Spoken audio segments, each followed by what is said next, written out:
మన ఇంట్లోనే మన కళ్ళ ముందే ఉండే వస్తువులతో మనం మంచి మంచి డెకార్లు చేసుకోవచ్చు. చిన్న చిన్న వస్తువులైనా సరిపోతుందనమాట. కళ్ళ ముందే తిరుగుతూ ఉంటాయి, కానీ మనకు అసలు ఐడియాస్ రావు.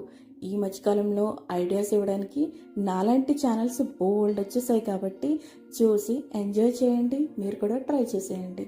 నా దగ్గర కాంపాక్ట్ పౌడర్ ఉంటే అందులో మిర్రర్స్ వేస్ట్ అయిపోతున్నాయి కాబట్టి దాన్ని ఒక మిర్రర్ తీసుకొని ఇలా ఒక చిన్న రిచ్ లుక్ వచ్చే డెకార్ అయితే ట్రై చేశాను. బ్లాక్ కలర్ పేపర్స్ ఉంటే సరిపోతుంది. దీనికి ఒక చిన్న కార్డ్బోర్డ్ రౌండ్ షేప్లో కట్ చేసుకొని, ఇదిగోండి నేను చూపించిన పేపర్ షేప్స్లో కట్ చేసుకొని ఇలా చుట్టూరు అతికిచ్చేసి మధ్యలో మన కాంపాక్ట్ పౌడర్లో వచ్చిన మిర్రర్ని పెట్టుకుంటే సరిపోతుంది.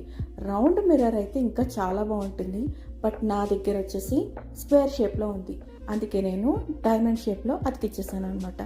ఇదిగోండి ఫైనల్ లుక్. ఏదో తక్కువ అవుతుంది కదా, అందుకనే రిచ్ లుక్ కోసం మళ్ళీ గోల్డ్ లేదా బ్రాంజ్ కానీ ఈ కలర్స్ తీసుకొని యాక్రిలిక్ ఓన్లీ అడ్జస్ట్ చేస్తే సరిపోతుంది. ఫైనల్గా ఇలా వచ్చేసింది. బాగుంది కదా. Please subscribe yeah. Thank you for watching.